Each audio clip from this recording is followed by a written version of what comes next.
안녕하세요. 우리 헌법 시간이 돌아왔습니다. 우리 간단히 기도하고 할까요? 하나님 아버지 감사합니다. 오늘도 저에게 귀한 이 교육의 시간을 허락해 주신 것 감사합니다. 헌법을 통하여서 많은 지식을 얻게 해 주셨고, 그 지식을 통하여서 이 나라의 잘못된 헌정 질서에 대한 문제점을 바로 깨닫는 저희가 되게 하여 주시옵소서. 예수님의 이름으로 기도 올리옵나이다. 아멘.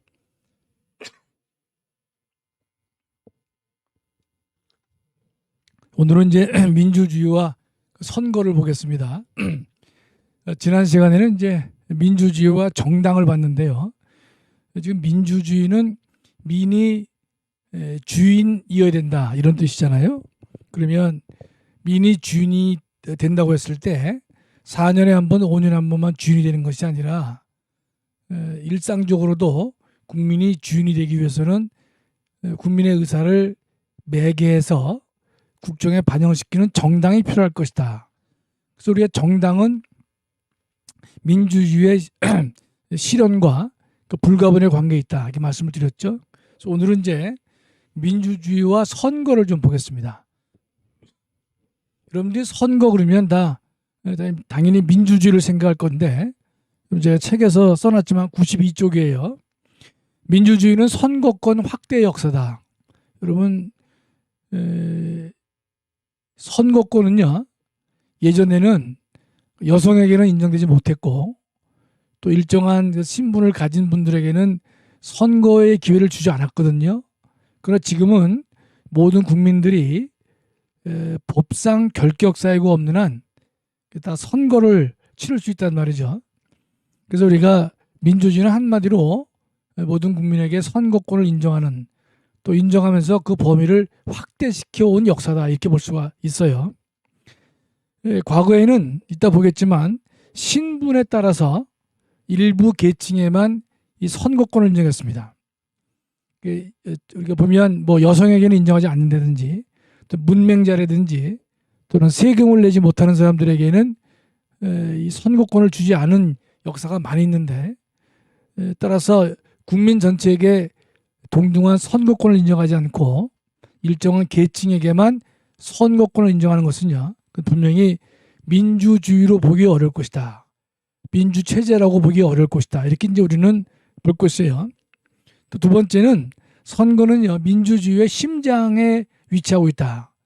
그 말은 뭔가 하면 민주주의가 되기 위해서는요, 선거가 꼭 필요한 것이고, 선거가 제대로 작동하지 않는다면 민주주의는 실현될 수 없는 것입니다. 우리가 이제 3월 9일이면 대통령 선거를 하죠. 또 6월 1일 날은 지방자치단체 장이나 의원을 뽑게 되는데, 그럴 때 우리 국민들이 눈을 부릅뜨고 자신의 이 투표권 또는 선거권을 행사를 해야 될 것이다. 이와 같은 선거는요, 과거를 제재하고 미래를 선택하는 것이다. 그럼 이 말을 꼭 기억해 두세요. 과거를 제재하고 미래를 선택한다 말이죠. 지금 이제 얼마 전에 이 윤석열 후보가 어느 기자가 이제 질문을 했어요. 당신이 집권을 하게 되면 그동안에 문재인 정권 시절에 있었던 적폐들을 청산하겠는가? 그러니까 윤석열 후보는 당연히 한다 이렇게 얘기를 했겠죠. 그러자 문 대통령이야 이 관련자들은요, 정치 보복이라고 막 이제 프레임을 씌워서 난리를 치어요. 여러분, 예컨대 문재인 정권 5년 동안 정말로 잘못한 게 많이 있잖아요. 그러면 그것에 대해서 정권이 끝나가면 잘못된 부분을 적법 절차를 위반한 경우, 또 법치를 파괴한 경우, 그런 경우에는 그에 대한 상응하는 책임을 묻는 것은 당연한 것입니다. 그래서 이 선거가 그게 중요한 것이죠. 과거를 제재해야만 올바른 미래를 만들어낼 수 있기 때문에 그런 것이죠. 그러면 이번 정권 하에서 잘못된 것들, 당연히 법에 따라서 우리가 책임을 물어야 되는 것이다 말이죠. 그건 당연한 것이에요. 그거를 안 하면 우리가 이 선거를 할 이유가 아무 이유가 없다는 그런 의미입니다. 그런데 그 문 대통령은 거기서 뭐 분노하고 사과를 요구하고 그랬는데, 그건 제가 볼 때는 뭔가 본인이 마음에 캥기는 게 있기 때문에 그런 것 같은데, 여하튼 정권 교체가 이루어지게 되면 문재인 정권 하에서 이루어진 법치 파괴는요 반드시 상응하는 책임을 물어야 될 것이다, 이렇게 우리가 생각을 하는 것이죠. 그다음에 민주주의라고 하는 것은요 모든 국가 권력이 국민에 의해서 만들어지고 또 국민에 의해서 권력이 유지되어야 되는 것이에요. 그렇다면 선거라고 하는 것은요 민주주의에서 국가 권력의 정당성을 보여준다. 정당성이란 말이 나왔는데,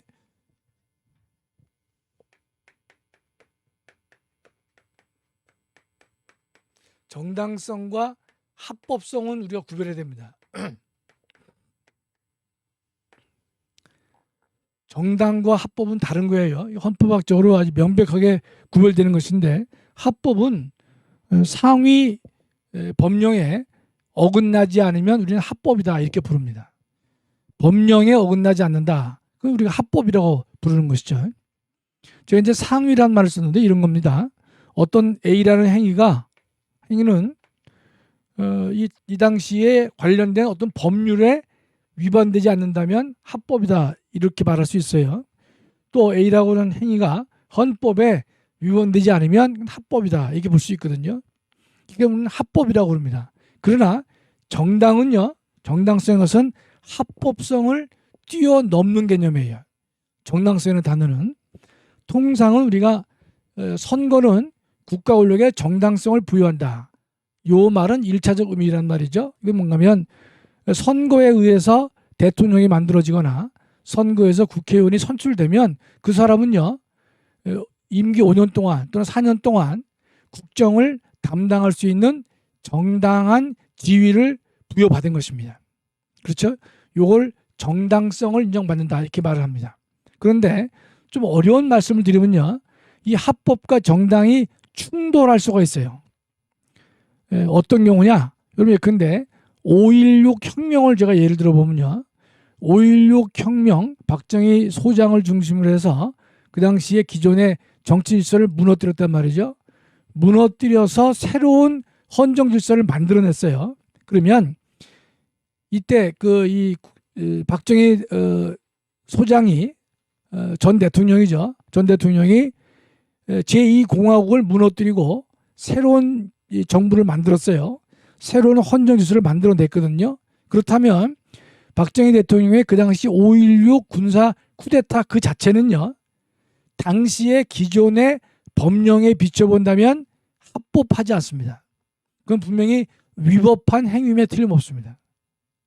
그러나 그 5.16 군사 쿠데타가 이루어진 다음에 그 이후에 이루어진 국가의 뭐 산업화라든지 등등을 감안해 봤을 경우에 5.16 군사 쿠데타는 정당하냐 정당하지 않느냐, 이런 문제를 다룰 때는요 합법의 문제를 뛰어넘는다는 뜻이에요. 기존 질서에 비춰본다면 5.16 군사 쿠데타 또는 4.19 혁명, 이런 것들은요 합법하지 않습니다. 그럼 그 당시에 존재하는 법령에 비춰본다면 법에 어긋나는 일들이에요. 4.19 혁명도 마찬가지입니다. 법에 어긋나는 것들이에요. 즉 합법성이 없어요. 그러나 그럼 그런 행위들이 잘못된 거냐 말이죠. 4.19 혁명이 잘못된 것이냐? 기존 질서의 법령에 비해서는 비춰본다면 이게 위법이란 말이죠. 그러나 우리는 4.19 혁명을 위법이라고 안 합니다. 왜 안 하느냐? 그 4.19 혁명은 정당하기 때문에 위법이 아니다, 이렇게 우리가 평가를 하는 것입니다. 따라서 정당과 합법이 충돌할 때는요 누가 우선하느냐? 정당성이 더 우위를 갖는다, 이런 뜻입니다. 그래서 제가 예를 들어 드린 거예요. 그러니까 4.19 혁명이나 5.16 같은 이런 경우, 물론 이것을 우리가 뭐 옳으냐 그냐는 또 여러 가지 어려운 문제가 있지만 그냥 단순하게만 본다면 그 두 행위는 그 당시에 10이나 20 하의 법질서에는 어긋난 것입니다. 그러나 우리가 그런 것들을 옳다라고 하는 이유는 어디서 그 법적 근거를 찾느냐? 그것은 그 행위는 위법하지만 정당하기 때문에 이 위법성이 없어지는 것이다, 이렇게 우리는 법적으로 설명할 수 있습니다. 자, 이해가 잘 되셨는지 모르겠어요. 이와 같은 선거는요, 국가 권력 담당자들에게 뭘 부여합니까? 정당성을 부여해요. 그래서 선거를 통해서 온전한 국민 국가를 만들어주는 것이다. 만약에 선거 없이 국가 권력이 만들어지면요, 그건 보통 우리가 독재다 또는 전제다 이렇게 말합니다.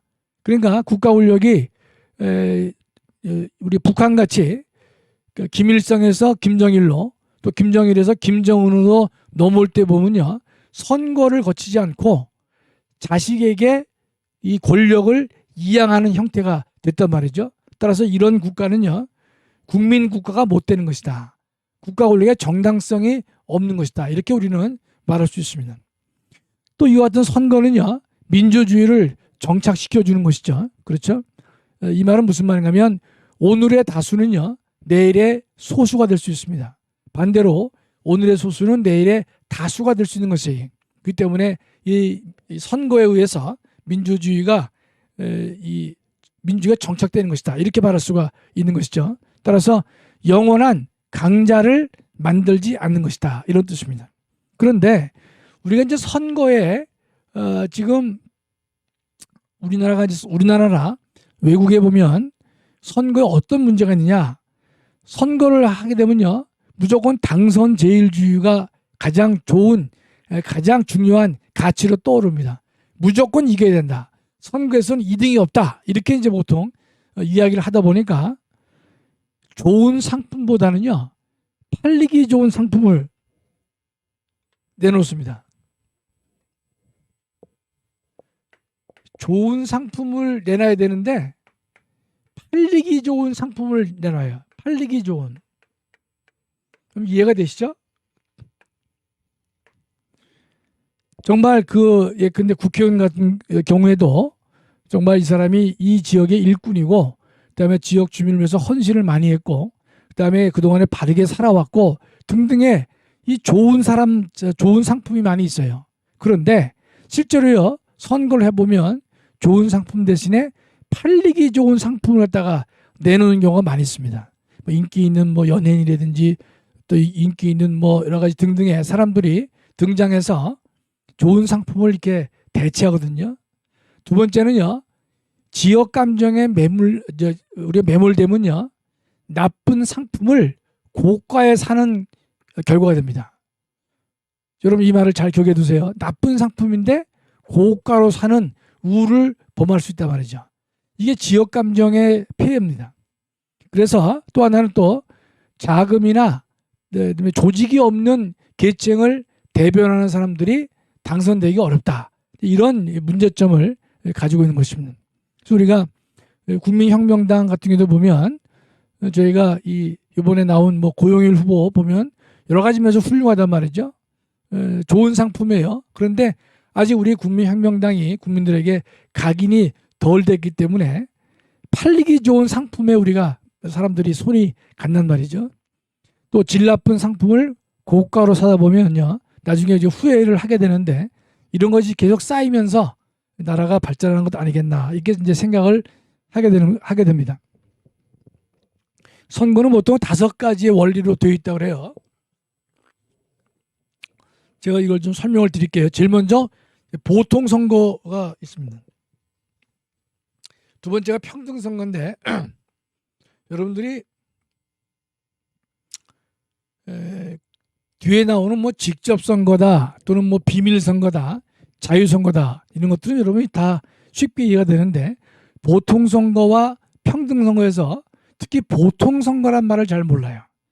평등 선거는 투표권을 동일하게 준다는 뜻인데, 보통 선거는 여러분 꼭 기억해 두세요. 누구나 다 이 뜻이에요.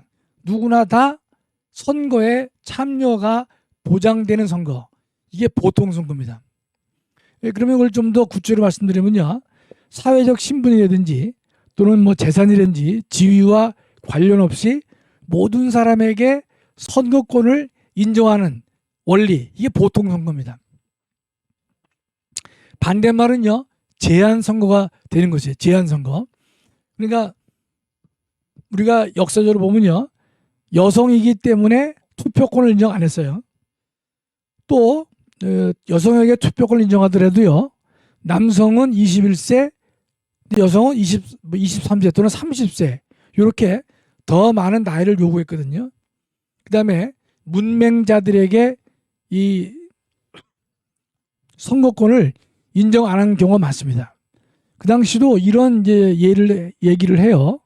문맹자들은 글씨를 못 읽으니까 투표장에 가서 저 사람이 누군지를 잘 모를 테니까 투표를 하게 해서는 안 되지 않겠는가. 이제 그렇게 이제 사람들을 홀리고 있지만 문맹자라고 그래서 이 선거권을 인정하지 않아서는 안 될 것이다. 이런 뜻입니다. 또 한때는요. 세금을 낸 사람들에게만 이제 투표권을 인정한 예도 있습니다. 왜냐하면 국민으로서 의무를 이행하는 사람에게만 권한을 부여하자. 뭐 이런 논리인데 이것도 우리는 받아들일 수가 없는 것이죠. 따라서 여성이기 때문에 문맹자이기 때문에 세금을 못 내기 때문에 선거권을 부여하지 않는다. 이것은 어디에 어긋나느냐. 누구나 다 선거권을 가져야 된다는 그 말, 즉 보통선거 원리에 어긋나는 것이다. 이런 뜻입니다. 여러분 예컨대 한때 독일에서는요. 독일은 이제 그 프로이센이라는 게 있는데 프로이센이 있고 그다음에 이제 바이마르가 있어요. 그다음에 이제 바이마르 다음에 이제 우리가 뭐 서독, 동독이 있고 그다음에 이제 독일이 있단 말이죠. 이렇게. 프로이센이라는 말을 여러분이 많이 들었을 텐데 그 정확한 상황을 모르는 분이 진짜 많습니다. 왜냐하면 정확한 뭐 얘기를 듣지 못했기 때문에. 독일은 이제 어떤 나라 형태였냐면요. 프랑스는 원래가 프랑스라는 나라가 이제 일찍이 형성되는데 독일은 영국이나 프랑스와 달리 늦게 통일 독일이 만들어졌습니다. 그럼 이제 초창기에는요. 프로이센, 그다음에 오스트리아, 기타 오스트리아도 초창기에는 이 독일의 독일에 속해 있었습니다. 넓은 의미에. 그러니까 100여 개의 조그만 그 란트들이 서로 이렇게 연합을 해가지고 독일이라고 하는 그 공동체를 형성했던 것이죠. 그 당시에는 통일된 독일이 존재하지 않았다고 봐야 됩니다. 이럴 때 독일 내에서 100여 개의 그 조그만 뭐 제후국가들이 난립을 할 때 가장 강자인 이 란트가 프로이센입니다. 프로이센. 그 다음에가 오스트리아입니다. 이 프로이센은 과거에 어디를 말하는가 하면요. 여러분 지금의 베를린, 독일의 베를린 중심으로 위아래 여기가 프로이센입니다. 프로이센. 그래서 독일 사람들은 자기네 전통을 따지고 올라갈 때요. 독일과 과거의 동서독, 그 다음에 바이마르 그 전을 프로이센이라고 그 사람들은 불러요. 그러나 그 프로이센이 독일과는 명백히 일치하지는 않습니다. 프로이센 말고 수많은 조그만 그 란트들이 많이 있었다 이런 뜻이죠. 근데 프로이센이 독일을 대표했다 이렇게 볼 수 있습니다. 그 당시 이제 프로이센과 가장 이 맞상대를 할 수 있는 것은 남쪽에 오스트리아가 프로이센과 맞상대를 했던 것이에요. 이 프로이센을 여러분이 잘 기억해 두셔야 됩니다. 프로이센에는 유명한 재상 비스마르크, 철혈 재상이라는 비스마르크가 이 프로이센에 있었던 그 당시 이제 그 재상이란 말이죠. 이 프로이센은요, 그 당시 어떻게 했느냐? 독일 이 프로이센의 국민을 이 3등으로 나누면 3개로 나눴어요. 3등분을 해요. 그래서 1군, 2군, 3군으로 나눠요. 그래서 3군에게는 투표권 하나, 2군에게는 투표권을 2개, 1인당. 3군에는 3개. 이렇게 해서 그들의 그 법적 지위라든지 세금을 내는 정도에 따라서 국민을 세수로 나눴습니다. 지금의 이런 얘기를 하게 되면 그건 맞아 죽을 일이죠. 그러나 그 당시에는 이렇게 국민을 세수로 나눴단 말이죠. 그 유명한 이 3분법 선거법이다 이렇게 우리가 말할 수가 있어요. 그렇게 할 정도로 우리 역사적으로 보면요, 이 1800년대인데 이 국민들을 세수로 나눠가지고 이제 이 선거권에 차등을 이렇게 뒀던 것입니다. 여러분 이 프로이센은 기억하실 때는 반드시 이게 이 프랑스하고 이제 전쟁을 했죠. 그래서 프랑스와 이 프로이센의 전쟁을요, 보불 전쟁입니다. 보불 전쟁.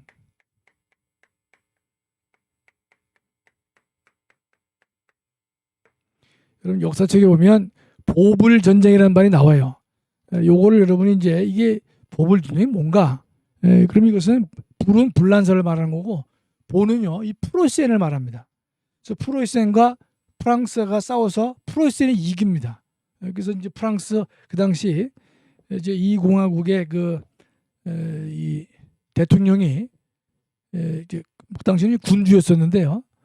전쟁에서 지는 바람에 프랑스는 제3공화국으로 넘어가게 되는 계기가 되는 것인데, 프랑스는 독일하고 싸워서 딱 한 번 이겨요. 나폴레옹 때만 이기고 나머지는 독일에게 언제나 졌습니다. 여기 보불 전쟁이라는 단어가 나오면 여러분이 이게 독일의 뭐 모체라고 볼 수 있는 프로이센과 프랑스가 싸우는 전쟁이었구나, 이렇게 여러분이 알아두시면 좋을 것 같습니다. 그래서 그 당시 프로이센은 국민을 3등분으로 나눴단 말이죠. 그래서 차등을 했던 것이에요. 유명한 이 3분 선거법이 바로 여기에 유리합니다.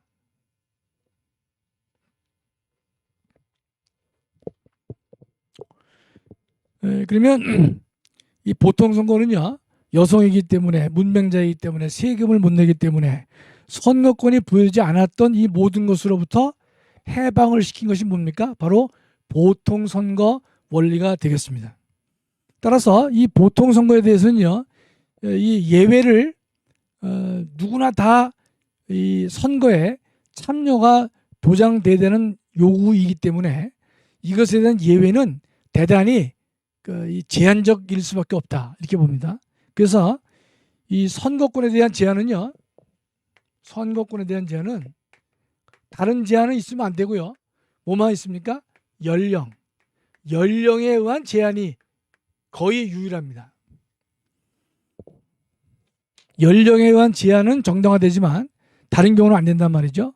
근데 연령에 대해서 말씀드리면 이제 우리가 이거는 뭐 21세에서 뭐 왔다 갔다 했는데, 이게 20세에서 19세로 됐다가 지금 18세로 된 것이죠. 이때 논쟁이 많았어요. 우리나라는 이제 20세에서 19세로 내려왔다가 다시 이제 18세로 이제 내려오게 됐는데, 지금 제가 그 당시도 이제 책에도 써놨지만, 소개했지만, 지금 책의 98쪽에 보면 제가 선거 연령 18세를 제가 과거 칼럼을 이제 썼는데요. 요때가 이제 뭔가면 18세로 내릴 것이냐 말 것이냐, 이거 가지고 정치권에서 다툼이 많이 있었던 시기입니다. 제가 이제 글을 쓰면서 18세로 낮추는 것이 적절하다, 이렇게 제가 제 입장을 밝힌 바가 있는 것이에요. 그 이후에 이제 물론 18세가 됐습니다. 그런데 이 유래를 좀 말씀드리면요, 우리나라는 이 선거 연령은요, 헌법에 규정을 했었습니다. 그러다가 87년 헌법을 만들 때 이 헌법에다가 20세가 좋으냐 19세가 좋으냐, 이게 서로 이제 다툼이 있다가 이것 때문에 헌법이 만들어지기 어려울 수도 있다, 이런 이제 문제 때문에 그 당시 선거 연령을 헌법에서 규정해야 되는데 법률에다가 위임을 했습니다. 그래서 이제 그 공직선거법에서는 선거 연령을 19세로 낮췄던 것이에요. 그러다가 다시 18세가 좋다, 아니다, 이렇게 얘기를 많이 했단 말이죠. 근데 보통 이제 보수 입장에서는 19세가 좋다, 또 진보 입장에서는 18세다, 이렇게 얘기를 했었는데, 이때는 제가 좌파 우파란 말 대신에 이제 보수 진보란 말을 썼는데요. 제가 그 당시는 뭐 18세가 좋다는 입장을 제가 가지고 있었어요. 왜냐하면 대한민국은요, 18세가 되는 나이가 뭔가면 원칙적으로 고등학교를 졸업하는 나이입니다. 좀 뭐 차이가 있겠지만 원칙은 졸업하는 연령이에요. 그럼 18세가 되면요, 우리 대한민국은 공무담임권을 인정받아요. 18세가 되면 즉 모든 사람이 국가 공무원이 될 수가 있습니다. 국가 공무원 시험을 볼 수가 있단 말이죠. 그 다음에 운전면허 취득도 가능해요. 18세면. 또 혼인도 가능합니다. 또 병역 의무도 가능해요. 그렇다면 지금 공무원도 될 수 있고 운전면허도 취득할 수 있고 결혼도 할 수 있고 병역 의무를 이행할 수 있는 연령이 18세라면 그들에게도 투표권을 인정하는 것이 좋겠다. 그런 생각을 제가 가지고 있었던 것이죠. 물론 18세가 좋으냐 19세가 좋으냐 그건 뭐 영원히 해결이 안 될 수도 있겠지만 저는 이제 그런 논구를 통해서 18세가 좋다 이렇게 말씀을 드렸던 것이고요. 또 하나는 그 당시 2017년쯤에 제가 이 글을 썼는데요. 그 당시 OECD 국가 중에서 선거 연령을 19세로 하는 나라는 대한민국밖에 없었습니다. 다 그 이하였습니다. 18세 또는 그 이하였단 말이죠. 2015년의 기준을 본다면 전 세계 199개, 약 200개 국가의 90%가 선거 연령을 18세로 했던 것이에요. 그래서 그 당시에는 좀 더 적극적인 입장을 취하고 있는 18세 연령에 제가 지지를 했던 것입니다. 또 한반도 주변에 있는 일본, 중국, 러시아 모두 다 18세였습니다. 2017년에 글을 쓸 때요. 그러니까 일본, 중국, 러시아도 모두 18세고 전 세계 약 200개 국가의 90% 이상이 18세였단 말이죠. 그 다음에 OECD 국가 중에서는 대한민국만 19세였기 때문에 우리도 적극적으로 이 연령 조정을 할 필요가 있지 않느냐. 그래서 제가 18세 주장을 했던 것입니다. 뭐 제가 주장해서 된 건 아니지만 그 당시 18세냐 19세냐의 논쟁에 있어서 제가 소신껏 18세가 바람직하다 이렇게 얘기를 했습니다.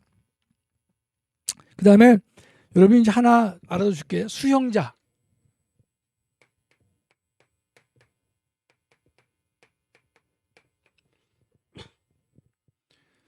수용자는 뭔가면요. 형이 확정되어서 교도소에 수감되어서 형을 집행받고 있는 사람. 이게 수용자입니다. 징역 3년이다. 그러면 징역 3년 선고를 받고 교도소에 현재 수감되어 있단 말이죠. 그게 수용자예요. 그런데 이 수용자에게는 우리나라가 이 선거권을 인정하지 않았습니다. 그래서 이것이 문제가 됐었어요.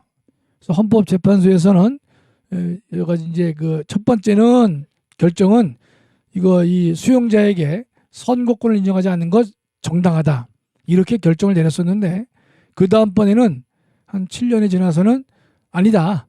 선거권 인정하지 않는 것은 잘못된 것이다. 위헌이다. 수용자에게도 투표권을 인정해 옳다. 이렇게 결정을 내렸습니다. 여러분 여기서 하나 주의할 것은요. 수용자에게 이 투표할 수 있는 기회를 주는 게 옳으냐 아니냐. 이 문제는요 이렇게 봐야 됩니다. 여러분 수용자는요. 이 교도소에 가 있으면 자유가 박탈됩니다. 여러분 자유형이라는 말 들어봤죠? 그러니까 죄를 져서 교도소에 가 있는 사람들은 그 사람이 뭘 뺐느냐? 자유를 빼앗습니다. 그래서 거주 이전의 자유 없지요. 왜냐면 그 교도소 안에 살아야 되기 때문에 그다음에 각종의 많은 자유를 박탈당합니다. 형 집행 중에는요. 그런데 이 선거권은 자유는 아니거든요. 헌법이 국민에게 허용한 권리입니다. 따라서 아무리 죄를 졌다 하더라도 자유를 박탈하는 것은 정당하지만 그러나 헌법이 그에 인정하는 선거권까지 박탈하는 것이 좋겠는가? 여기에 강한 의문을 가지게 되는 것입니다. 그래서 많은 나라들에서는요. 수용자들에게도 투표를 할 수 있는 기회를 줍니다. 우리나라는 아직도 그런 문제에서는 상당히 소극적이란 말이죠. 그래서 헌법재판소도 그들에게는 이 투표할 수 있는 기회를 안 주는 것이 좋겠다. 그러다가 그 이후에 헌재가 이걸 아니다. 전향적으로 입장을 바꿔요. 그래서 수용자들에게도 투표권을 인정해 옳다. 일체 인정하지 않는 것은 잘못이다. 이렇게 이제 결정을 내렸어요. 그 이후에 이제 정부는요. 모든 사람에게 투표권을 인정하지는 않고 1년 이상의 징역이나 금고 1년 이상의 징역이나 금고에 속하는 사람들에게는 투표권을 인정할 수가 없다는 거예요. 선거권을. 이 말은 뭡니까? 1년 미만. 1년 미만인 경우에는요. 선거권을 인정한다 뜻입니다. 따라서 현행은 1년 미만으로 교도소에 들어가 있는 사람들은요. 지금 다 이번 대선 때에도 투표할 수 있습니다. 따라서 수용자는 과거에 일치 안 된다고 했다가 지금은 다시 조정을 해가지고 1년 이상인 경우에는 안 되고 형이 이제 1년 미만인 경우에 한해서는 투표할 수 있다. 이런 뜻입니다. 여러분이 그 머리에 기억을 좀 해두시기 바라요. 그 다음에 이 보통선거는요. 누구나 다 투표에 참여할 수 있는 것이죠. 그러면 이 보통선거 원리는요. 선거권에만 적용되는 것이 아니라 피선거권,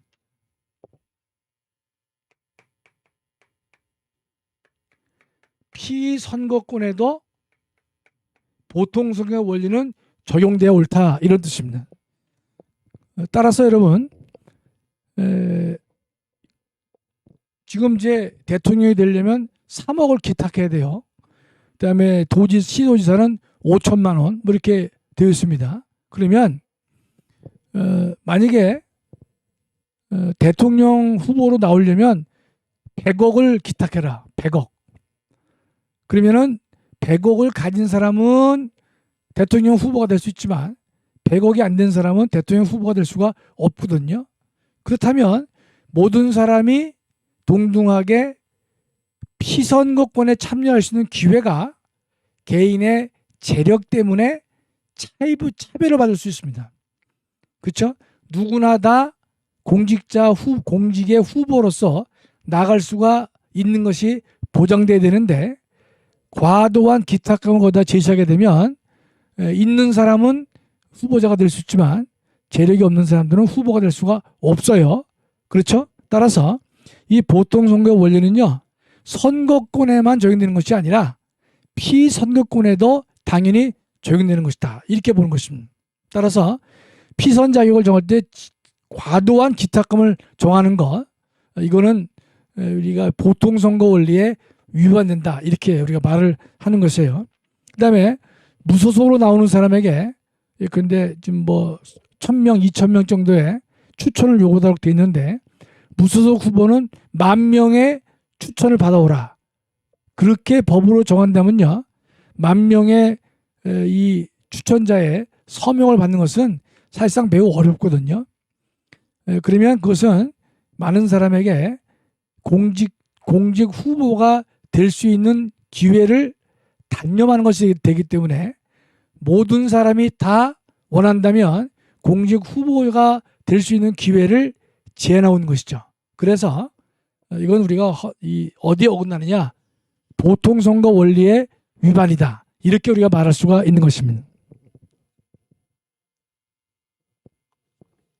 따라서 보통선거를 정리해보면 누구나 다 투표할 수 있는 기회가 보장되어 옳다. 두 번째, 누구나 다 공직 후보자가 될 수 있어야 된다. 이런 뜻이죠.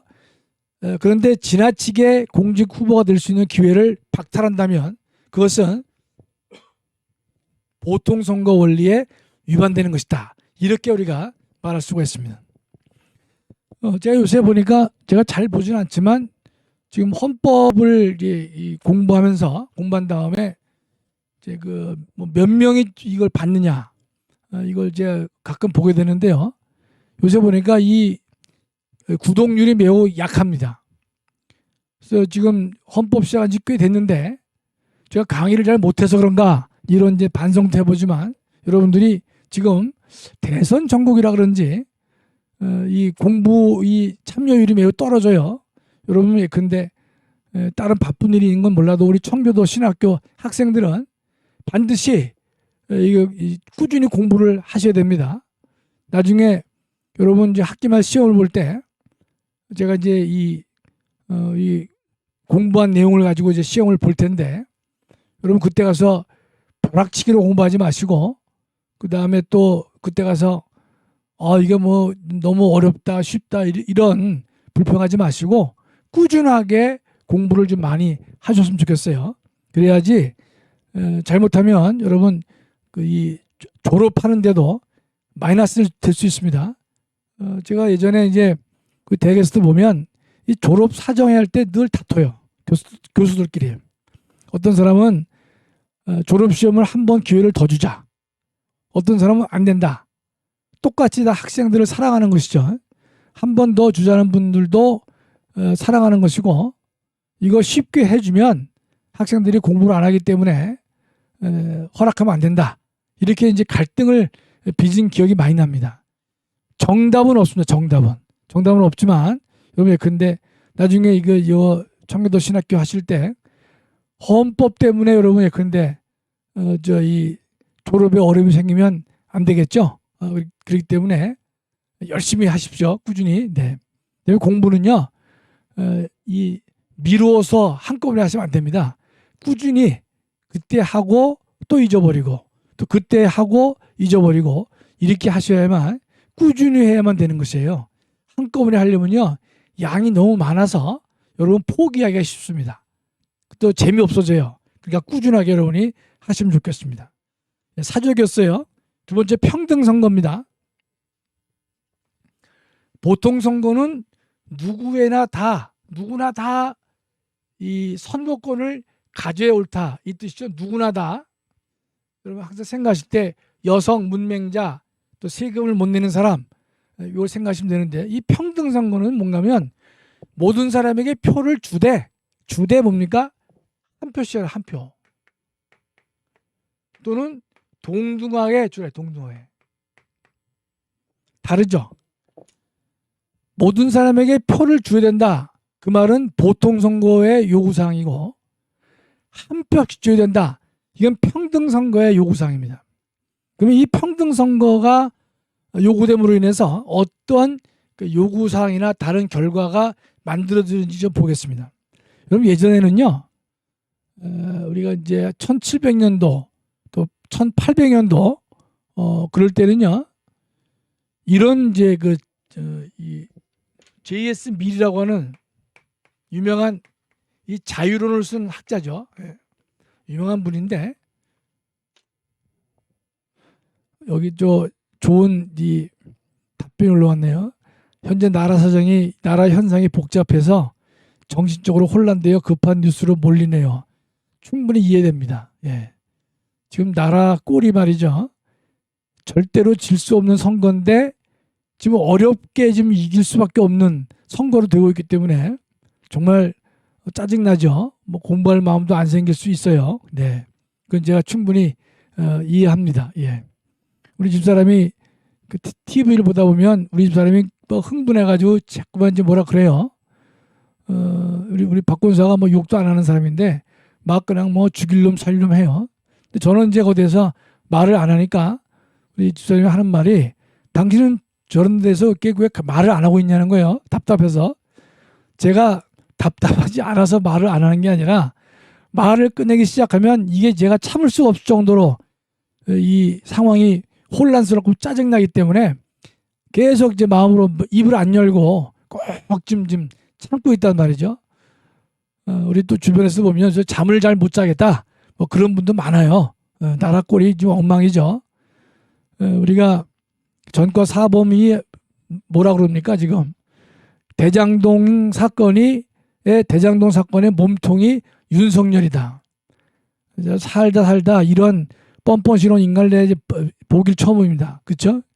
보통 이제 꼬리 자르기는 많이 있어 왔어요. 그런데 몸통을 바꿔치는 그런 경우는 제가 보지를 못했는데, 대장동 사건의 몸통이 윤석열이다, 이렇게 말하는 사람들하고는 정말 이제 말도 섞고 싶지 않습니다. 예.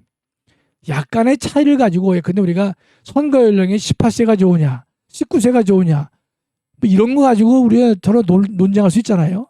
예. 그러나 대장동 사건의 몸통이 전과 사범인지를 세상에 다 아는데 전혀 관계없는 윤석열을 그 몸통이라고 하니까 그냥 말 섞고 싶지도 않고 짜증나는 것이죠. 그래서 우리가 아유 참 이게 그때마다 마음속으로 달래면서 기도하고 하나님 이번 3구 대선에서 정말 정의가 무엇인지 꼭 좀 밝히 보여주십사 이렇게 이제 기도하면서 참는 날들이 많죠. 예. 하다 보니까 이제 뭐 헌법도 여러분 뭐 귀찮고 다른 뉴스 많이 봐야 되니까 이해합니다. 예. 3월 9일까지는 좀 게을리 하시더라도 이제 이해드리겠어요. 여러분 이게 JS 밀은요 어떤 말이냐면 사람을요 6등급으로 나눠서 6등급으로. 그래서 어떻게 되냐? 이건 뭐 제가 들은 예지만 막걸리 한 잔 사주고 넘어갈 만한 사람은 표 주지 말자는 거예요. 그렇지 않은 계층은 한 표만 주자. 그래서 어떤 게는 5표. 그러니까 2표, 3표, 4표, 5표. 그러니까 표를 안 주든지 1표, 2표, 3표, 4표, 5표 해가지고 차등을 두자. 예? 그런 식의 주장을 했습니다. JS 밀이라는 유명한 학자가요. 그러니까 그 당시에는 이런 겁니다. 사람마다 이 투표 이제 수에 차이를 두는 것이 진정한 국민주권이다. 진정한 민주주의다. 그렇게 이제 판단을 했던 것이에요. 뭐 그런 때도 있었습니다. 지금은 예컨대 뭐 그런 주장은 타당하지 않지만 지금 이제 바로 이 평등 선거에서는요 모든 사람에게 표를 주는 것이 아니라 주되 동등하게 주는 것이다. 한 표씩 주는 것이다. 이런 뜻입니다. 그러면요 이 평등 선거 원리는 지금 실현됐잖아요. 한 표씩 주도록 돼 있단 말이죠. 그럼 평등 선거는 더 이상 필요하지 않지 않냐 이런 생각을 할 수 있지만 그렇지 않습니다. 이 평등 선거 때문에 어떤 이제 요구사항이 있을 수 있냐면요. 선거구 분할에 평등을 요구합니다.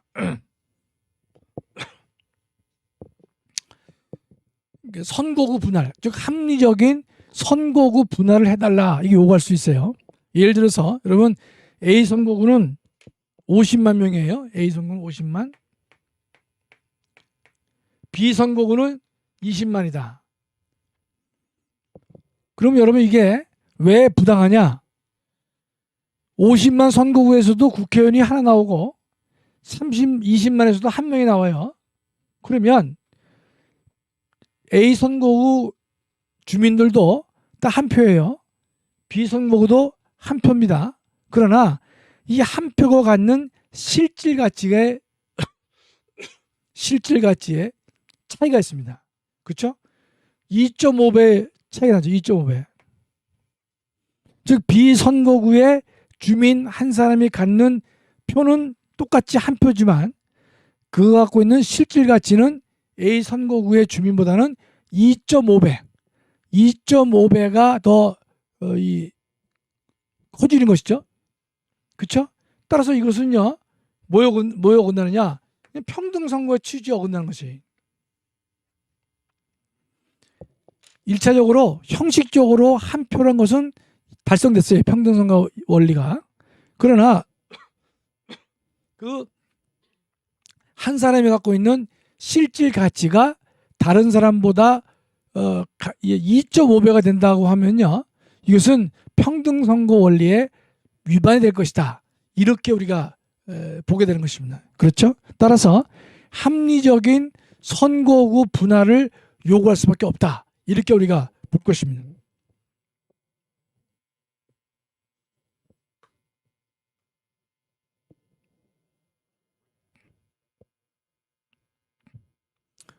보니까 저 질문이 법적으로 접어야 하는지 아닌지 확실히 알려주시면 좋겠습니다. 기계에 안 들어가면 무효표 처리한다는 게 맞는지. 무효표 처리하진 않죠. 예, 기계에 안 들어가면 뭐 수작업을 할 수밖에 없는 것이죠. 지금 따라서 선거구 획정할 때는요. 2.5대 1이 된다. 이것은 우리가 평등에 어긋난다고 봅니다. 그러면 여러분 이런 의문이 있을 수 있어요. 선거구 획정을 그럼 똑같이 전국적으로 똑같이 이게 인구를 똑같이 나누면 되지 않냐 말이죠.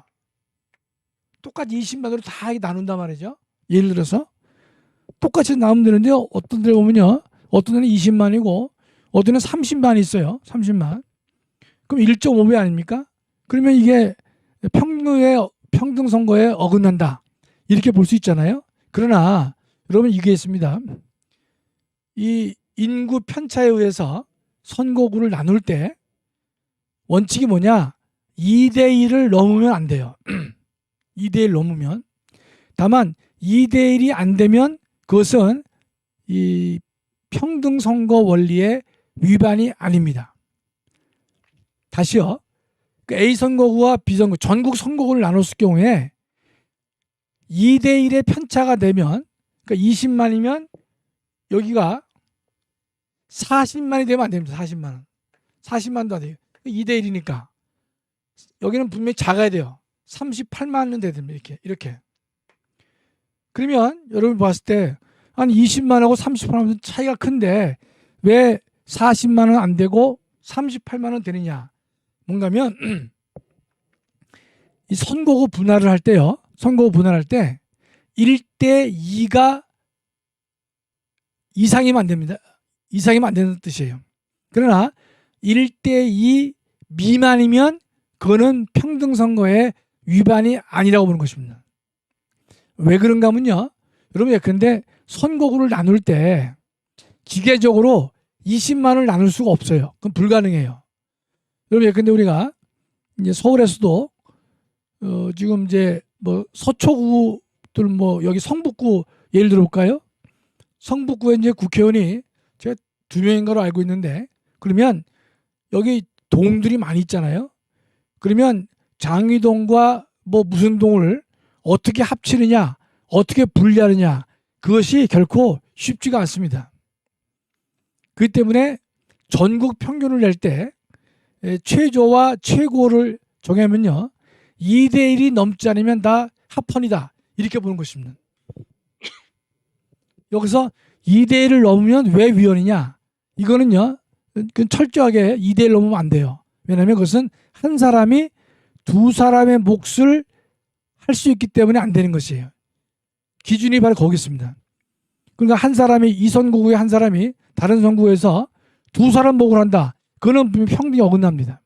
그러나 이쪽 한 선거구의 사람이 다른 선거구에서 2명이 아니라 1.8명, 1.5명, 1.3명 이것은 불가피하다. 이렇게 보는 것입니다.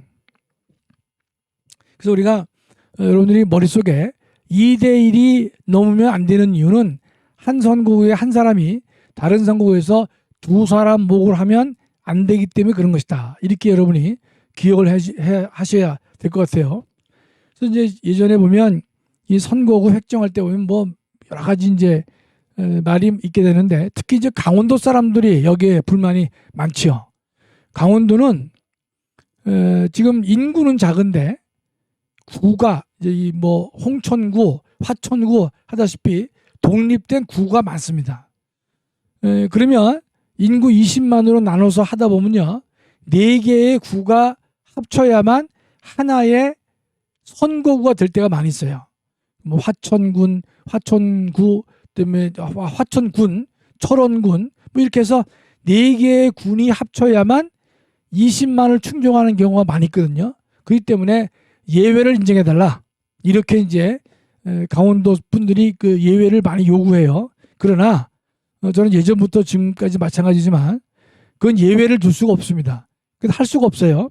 그 4개의 군이 하나가 되는 한이 있더라도 전국적으로 만약 평균이 20만이다. 그러면 20만에서 요 30만 뭐 보통 38만은 안 해요. 한 30만 되는데 20만에서 30만 되면 그 사이에 들어오지 않으면 그럼 불가피하게 선거구를 하나밖에 인정될 수 없다. 이런 뜻입니다.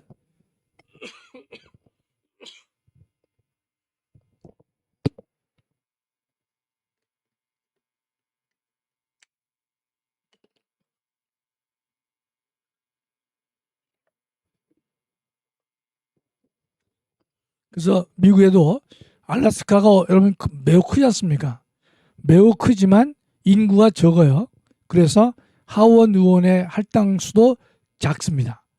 미국은 철저하게 인구 비례로 한단 말이죠. 우리나라도 마찬가지입니다. 인구 비례로 할 수밖에 없는 것이다. 이런 뜻이죠.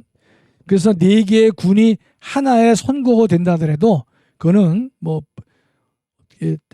어떻게 다른 이 특례가 있을 수 없다. 이런 뜻입니다. 그 다음에 제가 책에서 쓴 건 뭔가면요. 정당에 대해서 우리 균등을 말할 때 이제 이런 겁니다. 제가 책에 써놨지만 선거운동 할당 시간, 이제 우리나라는 이게 어려운데 독일은 이런 게 있었어요. 지방 의원을 뽑는데 이 지방 의원에 100명의 의석을 가진 정당과 2명의 의석을 가진 정당이 있었어요. 이럴 경우에 똑같은 시간을 방송 시간을 주는 것이 옳으냐, 아니면 차등을 주는 것이 옳으냐, 이것이 이제 문제가 됐었거든요. 그러나 이제 연방헌법재판소는 방송 시간을 할애함에 있어서 정당의 크기에 반드시 비례할 필요는 없다. 이런 결정을 내렸죠. 즉 100명과 2명이라면 방송 시간에 차이를 두는 것이 합리적이다. 이렇게 봤던 것이죠. 만일에 이런 경우에 똑같은 시간을 주면 그건 분명히 의석이 작은 정당을 우대하는 결과가 되기 때문에 적절치 않다. 이런 입장을 이제 보인 바가 있어요. 지방 의원 선거에서 이런 입장을 보였는데, 다만 우리나라는 지금 대통령 후보를 함에 있어서는요, 일정 퍼센트 이상인 경우, 즉 5석 이상의 정당을 가진 정당의 후보자 또는 최근 여론조사에서 5% 이상을 얻은 경우에는 그러니까 이 메이저 급으로 해서 지금 4명이 지금 법정 토론을 좀 벌이고 있죠. 그러나 나머지 10대 분들은요, 그들에게는 법정 토론을 기회를 안 주는 것이 아니라 별도로 주고 있습니다. 주고 있대. 다만 많은 분들이 그 방송을 잘 안 볼 뿐이죠. 예. 지난번에도 헌법재판소에 왜 우리는 지지율이 낮다고 해서 이 같이 토론을 못 하느냐, 그건 평등에 어긋난다, 이래서 다툰 분들이 계시지만 헌법재판소는 당연히 그걸 받아들이지 않았어요. 왜냐하면 대통령 선거에서 근데 후보자들이 지금 14명, 뭐 17명이다 그러면 17명이 모여서 서로 네가 옳다 내가 옳다 떠들게 되면요, 그들 사이에서는 평등이 실현될지 몰라도 중요한 것은 유권자들이 누가 이 나라를 대표할 것이냐, 그런 결정을 함에 있어서는요, 한둘 셋 넷 정도가 지금 그걸 대상으로 해서 해 오를 것이다, 이런 뜻입니다. 다만 저 개인 생각으로는요, 지금 이 우리나라는 이 법에서 상당히 이 약자 보호를 함으로 인해서 5석 이상을 가진 정당을 우대를 하고 있죠. 그럼 지금 180석, 103석인데 5석 또는 이 의석은 별로 5석이 안 되는데 최근 여론조사가 몇 퍼센트 이상이다. 그래서 이제 안철수도 이 안에 들어와 있는데요. 제가 볼 때는 너무 관대하지 않나, 이런 생각을 합니다. 그래서 이 메이저급에 해당하는 사람들의 토론은 좀 더 제한적이었으면 좋겠다, 이런 생각을 제가 개인적으로 하고 있는 것입니다. 다시 돌아와서요, 그 방송 시간을 할당함에 있어서 선거운동 할당이에요. 의석의 차이에 따라 달리 할 수도 있을 것이다, 이런 입장을 이제 보인 바 있고요. 또 하나는 우리나라는 이제 비례대표가 46석입니다. 46석. 그다음에 254. 이게 아니지. 253에 47 같습니다. 지역구가 253이고 비례대표가 47석인데 지금 우리나라는 5% 이상의 득표를 한 정당에게 대해서만 이 47석의 비례대표 의석을 분배받을 수 있는 자격이 허락됩니다. 그럴 경우에 이 5%의 장벽을 두는 것이 옳으냐 그러냐, 이것은 우리 헌법재판소도 그랬지만 일정률 이상의 득표를 한 정당에 대해서만 이 의석을 나누어 주는 것은 그건 정당하다. 그런 입장을 보인 바가 있습니다. 따라서 우리는 이 5%의 제한 조건, 이거는 적법하다 이렇게 이제 보는 것이죠. 그다음에 무소속 후보에게 일정 수의 추천자를 요하게 하는 거, 이것도 평등선거에 위반되지 않는다. 이런 입장을 이제 보인 바가 있습니다. 여러분 예컨대 정당에서 추천한 후보들은요, 다른 사람들의 이 추천을 필요로 하지 않습니다. 그러나 무소속으로 나오는 사람들은요, 뭐 300명, 500명의 추천이 필요하거든요. 그러면 왜 정당에서 추천받은 사람들은 후보자 추천이 필요 없고 왜 우리만 이 추천이 필요한가? 이렇게 이의를 제기할 수도 있겠지만, 정당 추천은요, 정당 내부에서 경선을 통해 가지고 후보가 된 것이기 때문에 거기에다가 하나 더 일반인들의 추천이 필요 없다라고 보는 것이고, 그러나 무소속은 기탁금만 내면 누구나 다 나올 수 있기 때문에 일정한 제한을 가하는 것이 좋을 것이다, 이렇게 보고 있는 것입니다. 그 다음에 세 번째는 직접 비밀 자유선거가 있어요.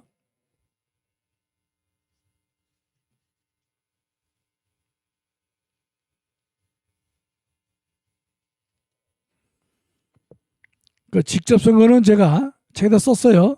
선거인이 직접 후보자를 선택할 수 있는 것이다. 반대말은 간접 선거와 반대된다. 여러분, 이 직접 선거는 너무나 당연한 말 아니겠어요? 그렇죠? 우리 유권자들이 후보자를 직접 뽑아야 된다, 이런 뜻이죠. 그래서 반대말이 간접 선거인데, 다만 여러분이 이 헌법적으로 보면요, 이 직접 선거는 이런 이제 요구사항을 담고 있어요. 선거인과 후보자 사이에 직접 교류를 해야 된다. 이게 가장 쉬운 내용이죠, 그렇죠? 근데 두 번째 뭐가 있냐면요, 선거 과정과 결과 사이에 다른 사람이 관여하거나 매개가 되면 안 된다. 이렇게 이제 제가 써놨어요. 선거 결정과 선거 결과 사이에 사람이나 결정이 개입되는 것을 거부한다. 요게 무슨 말인지 여러분 이해가 잘 안 될 수가 있어요. 이런 겁니다. 여러분, 근데 자, 비례대표를 해요. 47석을 이제 나눠준단 말이죠. 그럼 이제 우리 국민혁명당 예를 들어 보겠습니다. 국민혁명당 비례대표 1번. 예, 근데 뭐 고영일, 2번 누구, 3번 이렇게 됐단 말이죠. 이렇게. 그러면 요거는요, 투표할 때 이미 이 번호가 순서가 정해져 있어야 돼요. 그렇죠? 그랬는데 선거가 끝난 다음에 보니까 이 국민혁명당의 이 정당 지지를 한 분들이 예상외로 적었어요. 2명에 2명. 여기 이제 뭐 홍길동이다 그러지, 홍길동. 뭐 고용일은 이 실명인데 좀 그렇지. 그러면 이제 뭐 여기 성춘향 합시다. 성춘향.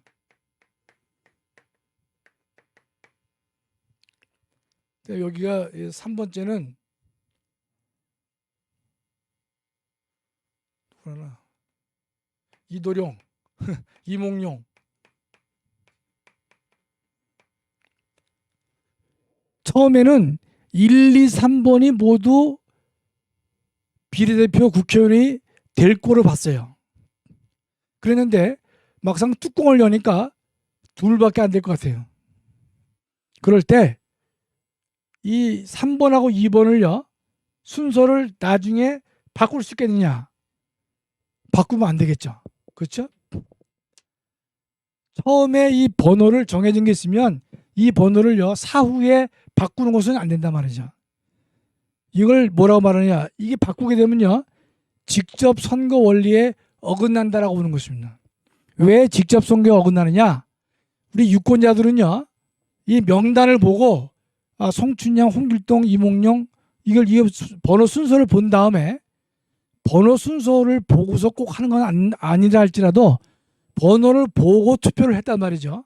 했으면 이 번호는 어떻습니까? 순서는 바뀌면 안 되는 것이. 그러나 나중에 이게 2명 된다고 하니까 당에서 이몽룡과 홍길동을 바꾼다면 뭐에 어긋날 것이냐.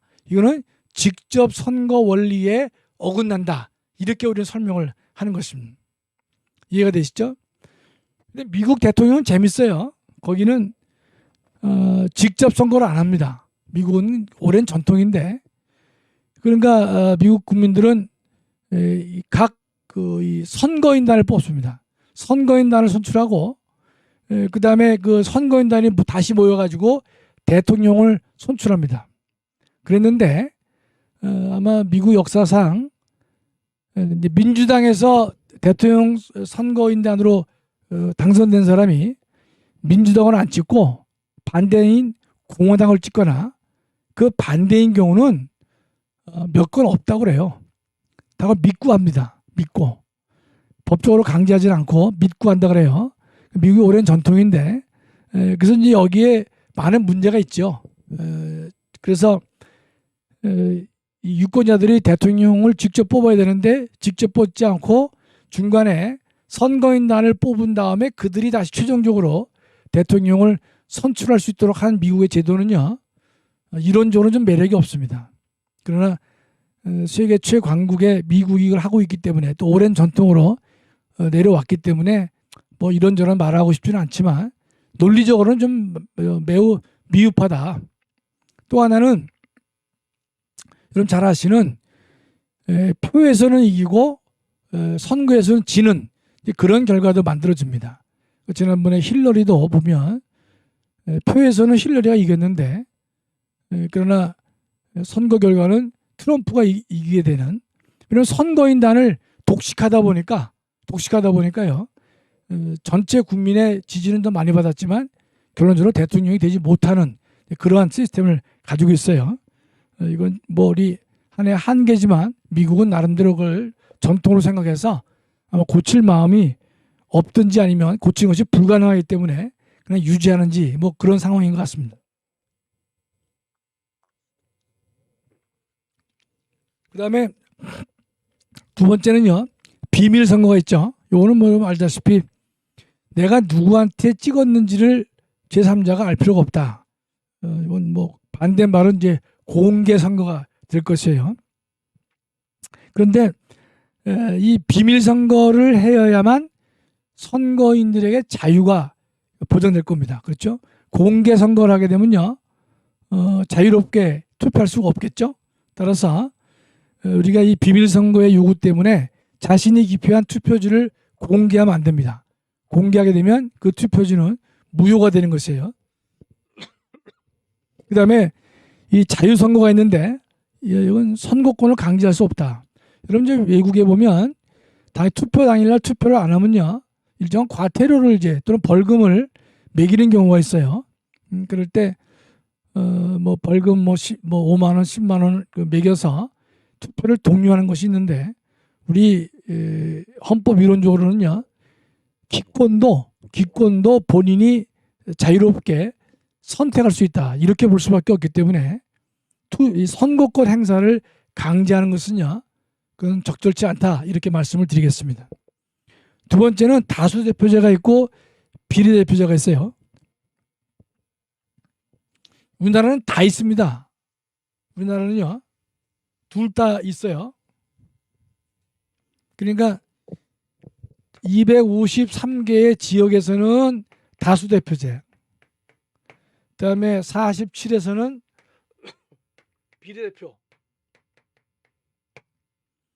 그럼 다수대표제는 뭡니까? 1등 하면 돼요. 1등.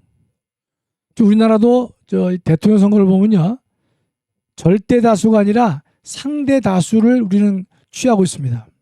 그래서 1등 하면 당선자가 되는 것이에요. 이건 참 매력이 없거든요.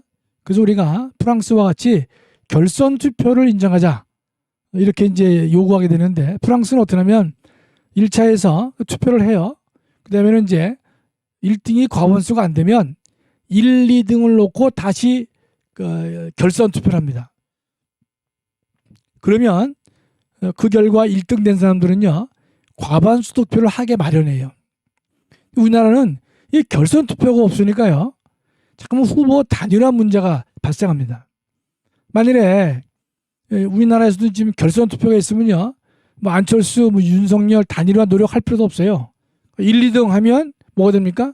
그럼 뭐 이재명, 윤석열이가 1, 2등 될 테고, 그 다음에 나머지 심상정이나 안철수는요, 결선 투표할 때는 어디로 몰릴 거란 말이죠.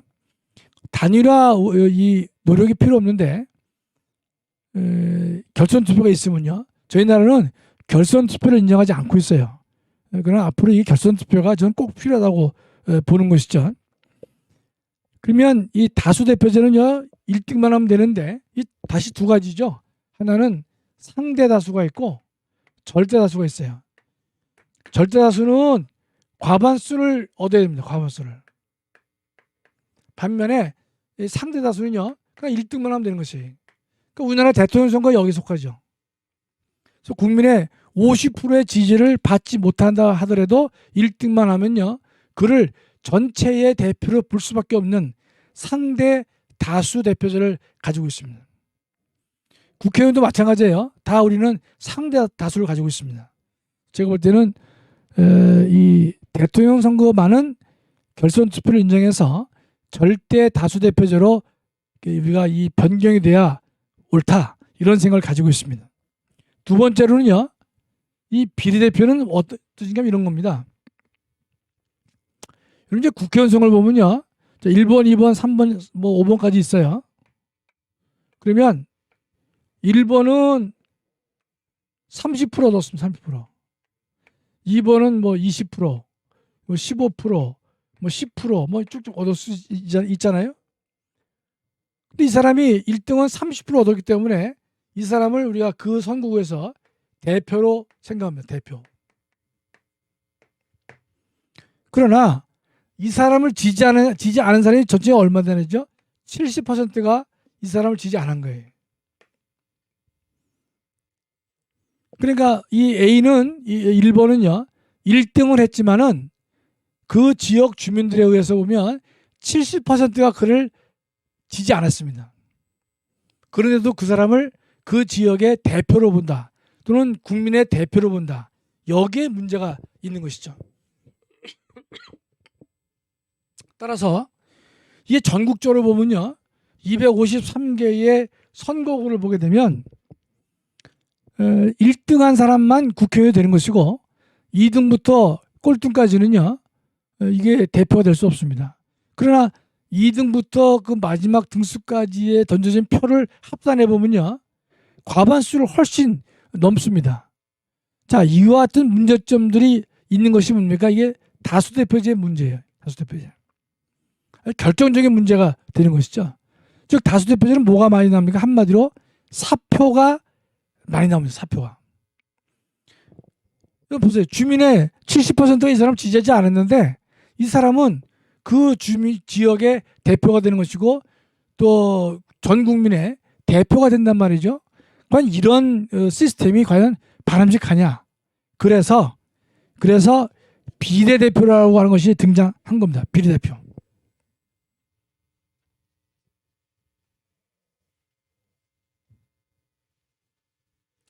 즉 비례대표는요, 다수대표제의 모순, 즉 다수대표제가 죽은 표, 사표가 많이 나오는 것을 어떻게 하든지 좀 보완을 해보자. 그래서 나온 게 비례대표입니다. 그래서 여러분이 우리 총선 때 보면요, 투표권이 두 개죠. 하나는 지역에서 사람을 뽑습니다. 사람. 또 한편은 누굴 찍죠? 또 한편은 정당을 선택합니다. 그래서 이 사람에게 던져진 표를 가지고서는 그 지역의 당선자를 만들어내고 정당에게 던져진 표를 쭉 합산하면요, 이걸 쭉 전국을 합산하면서 뭐냐, 비례대표를 만들어내는 것이, 비례대표 47석에서 이 정당에 던져진 표가, 근데 어떤 정당은 뭐 40%다. 어떤 정당은 30이다. 어떤 정당은 20이다. 어떤 정당은 4다. 그러면요, 어떻습니까? 이 4는 못 받아요. 왜? 5%가 안 되면 비례대표를 할당받지 못합니다. 그러면 40, 30, 20 아닙니까? 예를 들어서 쉽게 생각하면 47 곱하기 요거 70, 90이죠. 90분의 40 하면 요 정당에게 할당될 비례대표 의원수가 나옵니다. 이렇게.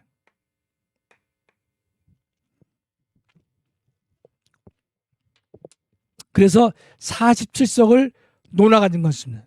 나눠 가는 것이. 근데 여러분 실제로 이 47석도요. 매우 중요하죠. 실제로. 국회의원 같은 경우는 뭐 한석도 중요하기 때문에 이 47석을 누가 어떤 방법으로 가져갈 것이냐. 그것이 아주 이것도 초미의 관심사가 되는 것이에요. 그런데 이 다수대표제는요. 가장 큰 문제점이 가장 나쁜 점은 사표가 많다는 거죠. 사표. 가장 나쁜 점은 사표가 많고 또 하나는 여러분이 이제 이런 걸 보셨을 거예요. 게리맨더링.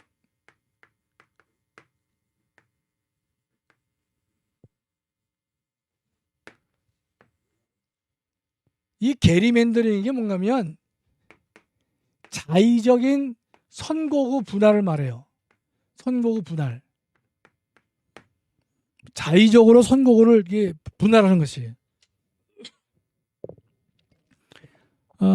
이게 어디서 유래했냐면요.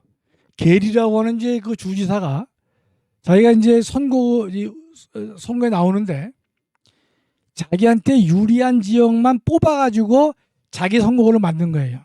여기는 초등학교 동창이 많은데, 여기는 중학교 동창이 많은데, 여기는 뭐 대학 동창이 많은데, 뭐 요건 뭐 나하고 뭐 친분이 많은 동네. 요렇게 해가지고 이 선거구를 획정한 것이 했는데 그 모양이 살라맨드라고 하는 구약에 나오는 괴물과 같이 생겼다. 그래서 살라맨드에서 살라를 빼고 게리맨더, 살라맨더에서 살라를 뺐어요. 그래서 게리가 선거구를 마음대로 분할해서 만든 결과가 괴물과 같이 생겼다. 그래서 자의적으로 이 선거구를 분할해서 긋는 행위를 뭐라 하느냐? 게리맨더링이다. 이렇게 이제 얘기를 하는 것이에요. 이건 당시 이제 신문 기자가 요걸 이제 비판한 겁니다. 비판해서 게리맨더링이라고 비판한 건데 요것이 이제 하나의 학문적으로 굳혀져 가지고 지금은 자의적인 선거 분할 행위를 뭐라 그러느냐? 게리맨더링이다. 이렇게 이제 쓰고 있습니다. 지금 이 다수대표와 비례대표에 있어서 이 비례대표는 다수대표제의 사표 방지를 하기 위한 목적으로 만들어진 것이다. 그러니까 우리가 이해되시죠? 그 다음에 다수대표는 이 게리맨더링이 자행될 확률이 높다. 자기에게 유리하게 이 금을 근다 이런 뜻이죠. 그 정도 보겠습니다. 오른쪽에 보면 이제 공직선거법의 내용을 제가 좀 소개했는데요. 그건 가볍게 보겠습니다. 우리가 18세 이상이 지금 저희 선거할 수 있죠. 그 다음에 둘째 줄에 97페이지 둘째 줄입니다. 선거권은 금지단 선고를 받으면 선고할 수 없습니다. 그 다음에 1년 이상의 징역 또는 금고형의 선고를 받고 집행이 종료되지 않는 사람. 제가 말씀드렸죠. 수용자에게는 일체의 선거권을 인정하지 않았어요. 그러다가 헌재가 위헌 내리니까 이걸 다시 고쳐가지고 모든 수용자가 다 되는 게 아니라 1년 이상의 징역이나 금고일 때는 할 수 없고 1년 미만인 경우에는 선거권이 허용된다. 그걸 여러분이 기억해 두시면 좋겠습니다. 그다음에 대통령은요. 만 40세가 넘어야 됩니다. 또 국회의원은 만 25세가 넘어야 국회의원에 나갈 수가 있습니다. 기타금은 대통령 선거는 3억, 시도지사는 5천만 원, 국회의원은 1,500만 원, 비례대표는 500만 원이에요. 이게 대통령 기타금은 과거에 5억이었습니다. 그랬는데 헌재가 이게 너무 많다 그래가지고 3억으로 이제 내렸습니다. 제가 예전에 헌법재판소 연구원직을 제가 교수하면서 겸직을 제가 몇 년 했었는데 그 당시 그 국회의원 기탁금 2천만 원이 위헌이냐 아니냐 이런 문제를 가지고 우리 이제 연구원들이 이제 논의를 많이 해봤는데요. 저희는 워낙 이제 인플레가 높기 때문에 뭐 2천만 원 정도는 많은 금액이 아니다. 국회의원 나올 사람이 뭐 2천만 원은 기탁을 해야 옳지 않느냐라고 생각했었는데요. 한 20개 나라의 예를 들어보니까 2천만 원인 나라가 없는 거예요. 다시 이 50개국으로 늘려봤습니다. 늘렸더니 50개로 늘려도 2천만 원을 기탁금을 한 나라가 없어요. 그래서 저희가 야 이게 2천만 원이 매우 큰 돈이구나. 그래서 그 당시 이제 그 재판관들한테 의견을 올리기를 이건 많은 겁니다. 그렇게 이제 올린 기억이 나거든요. 근데 우리 처음에는 2천만 원은 뭐 이 정도 내야 되지 않나 돌려줄 수도 있으니까 라고 생각한 일이 있었습니다. 어떤 분이 이제 국회의원 수가 너무 많아요. 팍 줄여야 한다. 저도 뭐 전적으로 동의하죠.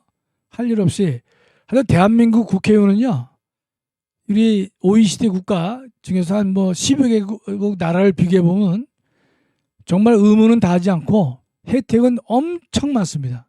엄청 많습니다. 그래서 많은 사람들이 국회의원 하려고 길을 쓰고 있는데 국회의원이 정말로 국민의 봉사자가 되도록 하기 위해서는요.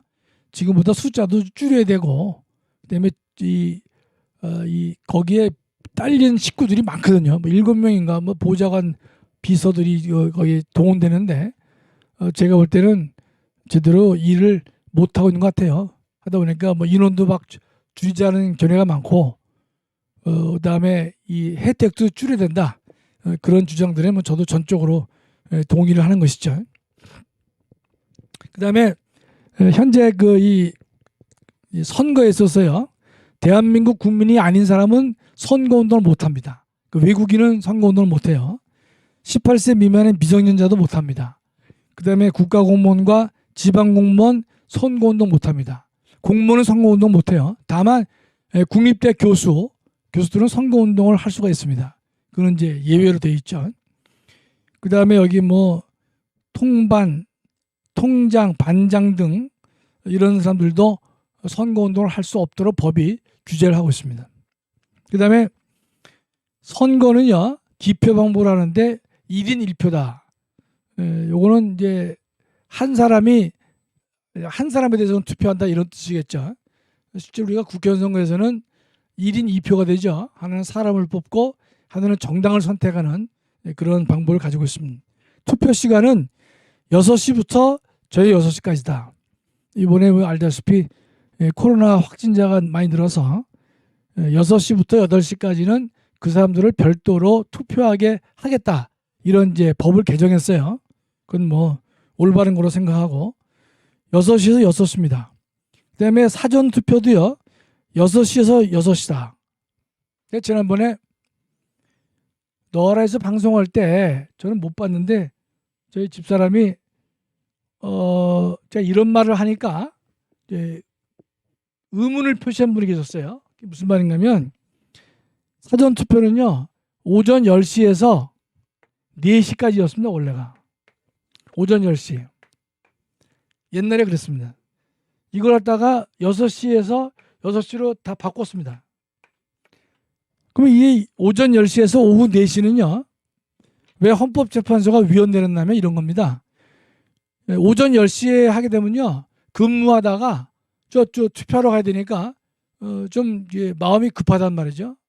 그렇죠? 그래서 어떤 분은 투표일이 공휴일 아니냐 이런 말을 했는데 그거는 이거예요. 본투표는 공휴일이에요. 그러나 사전투표일은 공휴일이 아닙니다. 그래서 그 당시 10시에서 4시로 했던 것을 헌법재판소가 위헌을 내린 겁니다. 왜냐하면 10시부터 하니까 근무하다가 일하다가 다녀오기가 좀 불편하단 말이죠. 그래서 6시 한다면 일찍 투표를 하고 자기 이제 직장 가서 일을 볼 수가 있음에도 불구하고 10시로 제한했기 때문에 잘못된 것이다. 그래서 헌재가 위헌을 내렸습니다. 그때 댓글에 보면 제 아내가 얘기를 하는데 투표일은 공휴일이 아닌가요? 라고 이제 이야기를 했다는데 이 사전 투표일은 공휴일이 아니기 때문에 6시에서 6시다. 원래는 10시에서 4시였는데 10시가 너무 늦다. 그래서 부적절하다. 그래서 헌재가 위헌을 내렸습니다. 그래서 지금 6시에서 6시입니다. 지금 뭐 우리나라 분위기는 지금 사전 투표는 우리가 하지 말자는 분위기잖아요. 우파 쪽에서는.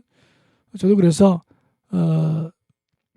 뭐 얼마나 부정을 할 것이냐 이런 의문도 없잖아 있어요. 그러나 부정에 대한 조금 더 그런 것을 막기 위해서는 우리가 이제 본투표를 해야 옳지 않겠는가 이제 그런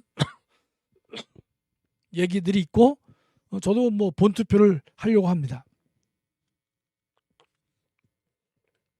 참 세상이 얼마나 악해지고 있는가 하면요. 사전투표는 부정선거에 우려가 있으니까 하지 말자. 이러한 말이 우리나라에도 있고 미국도 있단 말이죠. 참 이게 민주주의가 어떻게 되려는지 저도 참 이 암담한 심정이 아닐 수가 없습니다. 여하튼 투표는 6시에서 저녁 6시까지다. 사전투표도 6시에서 6시다. 다음은 보궐선거는요. 6시에서 8시예요. 이건 보궐선거로 그렇습니다. 이거 보궐선거 이루어지지 않습니까?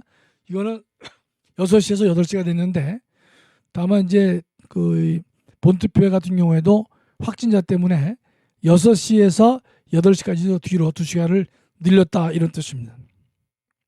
그 다음에 기표소 안에서 투표지 촬영은 안 돼요. 금지되고 그 다음에 투표한 후보자의 이름이라든지 정당명을 다른 사람에게 진술할 의무가 없습니다. 다만 출구조사는 허용된다. 출구조사.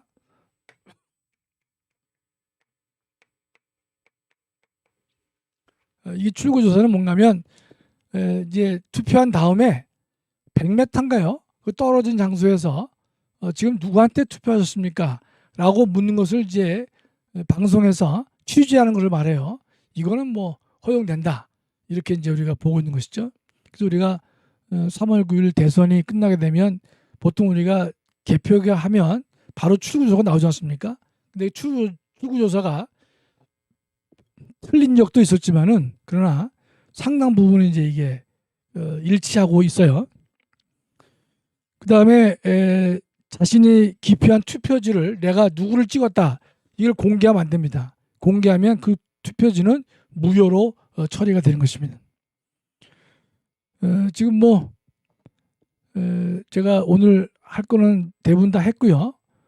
여기 뭐 질문이 또 있나요? 공무원도 국회의원도 국민 편이 없다. 우리나라 국회의원 수 너무 많아요. 하여튼 너무 많은데 이제 줄이기는 어려울 겁니다. 왜냐하면 국회의원들의 이 이권이 달려있기 때문에 이런 국회의원 같은 경우는요. 지역구 국회의원이 이제 253만입니까? 거기서 3석, 4석 줄이기도 어렵습니다. 펄펄 뜹니다. 뭐 단식하고 난리예요. 그러나 하여튼 제가 볼 때는 국회의원 수를 좀 많이 줄이고 그다음에 이 혜택도 많이 좀 줄여 오를 것이다. 혜택이 줄어들면요. 하려고 잘 안 해요. 혜택이 너무 많아서 반대로 하려고 하는 것이다. 이런 뜻입니다. 그다음에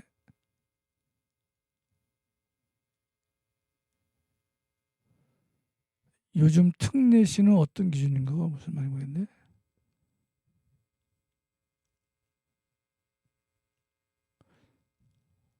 특례시? 하여튼 뭐 전과 사범이 어찌 대통령 후보가 된 건지 악한 정불세 이거 아주 뭐 두 손 들고 환영하는 것이죠. 예. 자 그러면 오늘은요 민주주의와 선거를 제가 했습니다. 그 다음에 이제 다음 시간에는 제가 민주주의와 지방자치가 있는데요. 요거는 제가 하지 않고 뭐 할 수도 있겠지만 그냥 바로 법치주의로 제가 좀 넘어갔으면 해요. 여러분이 오늘까지는요 이 민주주의의 원리를 지난번에 봤었고 민주주의를 실현시키는 정당, 선거 이런 것들을 이제 우리가 봤단 말이죠. 그럼 다음번에는요. 우리 대한민국의 헌법 원리가 크게 네 가지라 했죠. 민주주의 원리, 법치주의 원리, 사회국가 원리, 국제평화주의라 말씀드렸지 않습니까? 두 번째 법치주의 원리를 제가 보도록 하겠습니다. 자, 그러면 여기서 오늘 강의를 마치겠습니다. 감사합니다.